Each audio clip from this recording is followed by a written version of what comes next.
Happy. I won't lie. I was one of those people who got sick of that damn Happy song by Pharrell. I'm like, okay, motherfucker, you're happy. Jesus Christ. I mean, I'd be happy too if I was rich and had perpetual youth. But annoying music aside, just what the hell is happy? What's contentment? And are both the holy grail? Turns out, they ain't. Imagine that.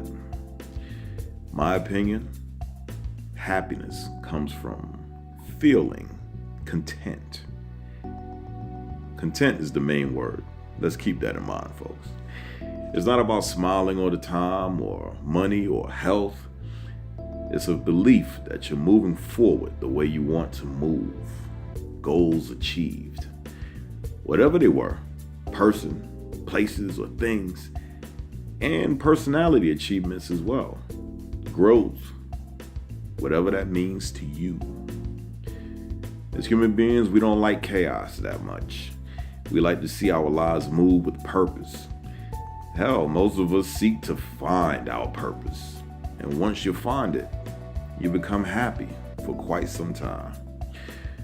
Now I'm going to use an example that will best describe what I think contentment and satisfaction are. Remember the toy you wanted as a kid? You know, when you finally got it, and then you played with it until you didn't care about it anymore.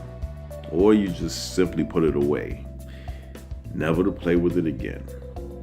That is satisfaction or contentment. And as you can see, contentment can be pretty long lasting, because as a grown-up, you can care less about that old toy. But you are content with having had that moment. Or you still have that toy, because it brings back feelings of some sort. But in either case, you are good. You're in a good space. You are fulfilled, having had that time, that moment in your life. Satisfaction, contentment, fulfillment, happy. Now I gotta point out that happy tends to be pleasurable. But pleasure and happiness are two different things. You know the saying, happiness is found within? Yeah, pretty much that. That's because happiness is deeper than pleasure.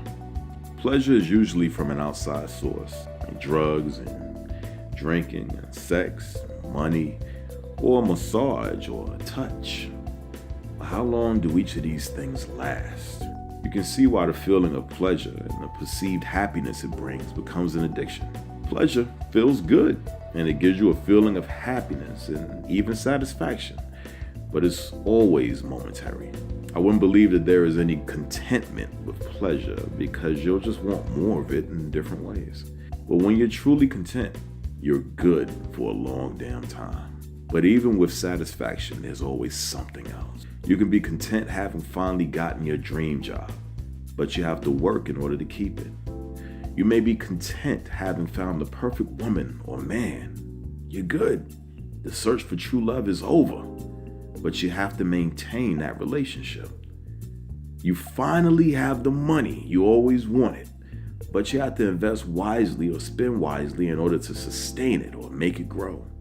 See, the thing is, at least in my observation, we aren't meant to stay happy. We aren't meant to stay content. Sure, contentment can last long, but it's just like any other stretch of time and moment.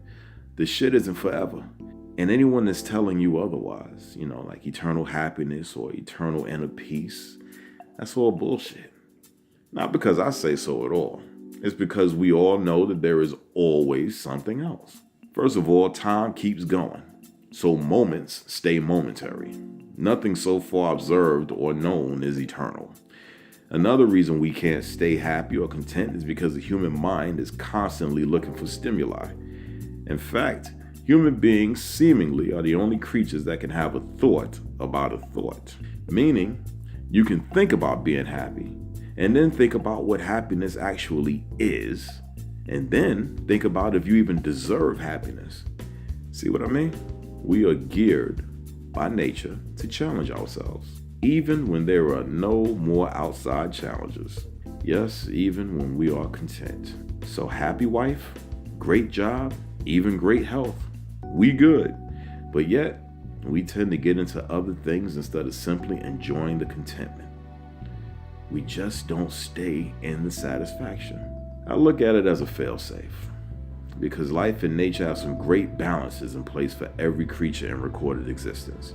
Human beings are no exception. If human beings actually stopped aspiring for anything more once they achieve their goals, they would find that time itself will change their surroundings, setting things up for the once content and happy man to move once again in order to attain the happy moment he once had.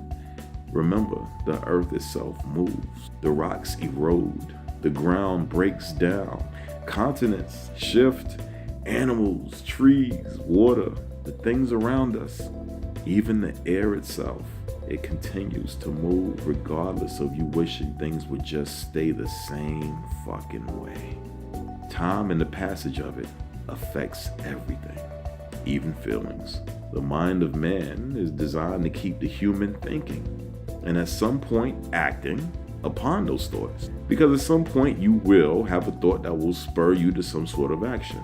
We are built to strive for another moment. Turns out, not only is the struggle real, but it's how we as human beings get better.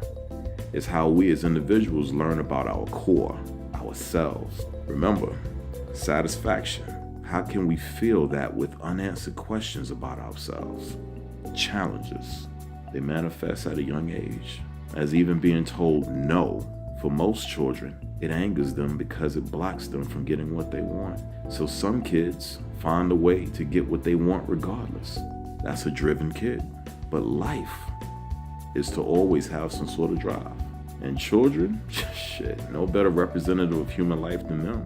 Pure as hell, and they teach us a lot of lessons we forget as we get older. Notice how when kids begin to learn how to walk, they keep going at it until they get it right.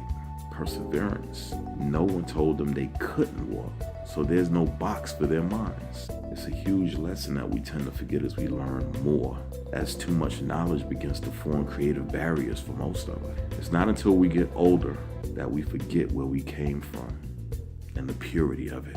Challenges. How do we know who we are without them? There is no contentment without challenges. We have to know who we are. We simply have to. The pursuit of happiness depends on the individual. Keep that in mind. The journey toward happiness. We each take an individual road that leads to something that only the individual can experience. For instance, if we both have the same goal of helping others, there is no way that we will both experience the exact same feeling of happiness as we reach that goal. So the journey, in all actuality, and in fact, is yours to experience, regardless of the people you meet along the way. I will end this video with this. Consider a life with nothing to strive for, a life of ease and good cheer. Everything handed to you as soon as you ask for it. You have the house, the cars, whatever. You get everything you ever wanted. That's the reality for an elite class of people. And even though they have it all, they get bored. The mind, man. Unless you're a naturally lazy person or you drug the brain, the human mind keeps wanting more. So I stand by what I said earlier. We are designed to keep moving to the next moment. Happiness and satisfaction, they are both real, but they apply to the people or moments they are attached to. You can never want for another woman or man than the one you truly love. You can have the material possession you dreamed of. You can do the thing you love doing as a profession, thus never hating your job.